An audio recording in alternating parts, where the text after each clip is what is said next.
রাম মন্দির নির্মাণ ৩৭০ ধারা বিলুপ্তি নাগরিকত্ব সংশোধনী আইনের প্রতিশ্রুতি পূরণের দাবি ছিল। এক দেশ এক ভোট অভিন্ন দেওয়ানি বিধি কার্যকরের অঙ্গীকার ছিল ৪০০ পার স্লোগান কার্যকরের লক্ষ্য। কিন্তু অষ্টাদশ লোকসভার ফল জানিয়ে দিল এই প্রথমবার সহযোগীদের সমর্থনের ওপর নির্ভর করে সরকার গড়তে হবে বিজেপিকে।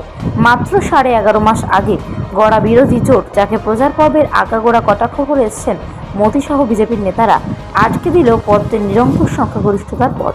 545 আসনের লোকসভায় সংখ্যাগরিষ্ঠতার জন্য প্রয়োজন 273টি। বিজেপি এককভাবে জিততে চলেছে 241টি। তাদের নেতৃত্বাধীন জোট এনডিএ 293। অন্যদিকে এই লোকসভা নির্বাচন জাতীয় রাজনীতিতে কার্যত পুনরুত্থান হলো কংগ্রেসের। তারা পেতে চলেছে 99টি আসন, ইন্ডিয়ার ঝুলিতে 233। বিরোধী দলনেতার পদের জন্য লোকসভায় 55টি আসনে জেতা প্রয়োজন, কিন্তু 2014 44 এবং 2019 52টি আসনে জেতা কংগ্রেস সংসদীয় বিধি অনুযায়ী সেই মর্যাদা পায়নি। এইবার সেই মর্যাদা পেতে চলেছে মল্লিকার্জুন খাড়গে, রাহুল গান্ধীর দল। দেশের 3 বৃহত্তম রাজ্য উত্তরপ্রদেশ, মহারাষ্ট্র এবং পশ্চিমবঙ্গে পরাস্ত হয়েছে বিজেপি।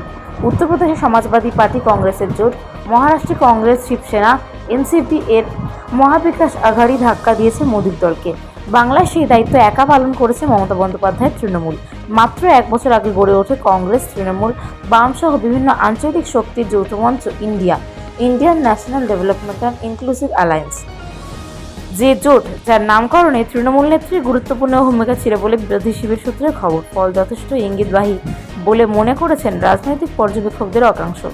আসন সমঝোতার পরিসর বাড়লে এবং তা মসৃণতর হলে বিহার, দিল্লি, এমনকি মহারাষ্ট্রেও ইন্ডিয়ার ফল আরও ভালো হতো বলে মনে করছেন রাজনৈতিক মহলের অনেকেই। ভোটের পাটিগণিত বলছে, মহারাষ্ট্রের বি.আর. আম্বেদকরের পৌত্র প্রকাশের দল বঞ্চিত বহুজন আঘাড়িকে সঙ্গে পেলে এনডিএকে কার্যত নিশ্চিহ্ন করে দিতে পারত বিরোধী জোট।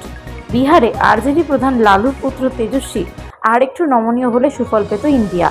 ভোট প্রকাশের পর মঙ্গলের সন্ধ্যায় জয় জগন্নাথ দিয়ে মঙ্গলবার বক্তৃতা শুরু করলেন প্রধানমন্ত্রী নরেন্দ্র মোদী।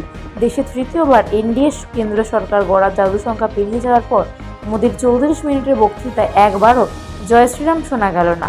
রাম মন্দিরের কথা বললেন যদিও, বিজেপি নয়, জোর দিলেন এনডিএ নামক জোটের ওপর। তার ভাষণে বারবার শোনা গেল এনডিএর কথা। অন্যদিকে কংগ্রেসের তরফে সাংবাদিক বৈঠক করে মল্লিকার্জুন খাড়গে, রাহুল গান্ধী, সোনিয়া গান্ধীরা। সেখানে রাহুল বলেন, মোদী শাহ দেশের এজেন্সি অর্ধেক বিচার ব্যবস্থাকে কবজা করে রেখেছে। আমাদের লড়াই ছিল তার বিরুদ্ধে, সংবিধান বাঁচানোর লড়াইয়ে এটাই প্রথম পদক্ষেপ। বিজেপি বিরোধী জোট ইন্ডিয়া দলের অন্যতম শরিক কংগ্রেস। সেই জোটের প্রত্যেকটি দলকে ধন্যবাদ জানান রাহুল। তিনি বলেন, আমরা আমাদের জোট সঙ্গীদের সম্মান করি। রাম মন্দির নির্মাণ ৩৭০ ধারা বিলুপ্তি নাগরিকত্ব সংশোধনী আইনের প্রতিশ্রুতি পূরণের দাবি ছিল। এক দেশ এক ভোট অভিন্ন দেওয়ানি বিধি কার্যকরের অঙ্গীকার ছিল ৪০০ পার স্লোগান কার্যকরের লক্ষ্য। কিন্তু অষ্টাদশ লোকসভার ফল জানিয়ে দিল এই প্রথমবার সহযোগীদের সমর্থনের ওপর নির্ভর করে সরকার গড়তে হবে বিজেপিকে।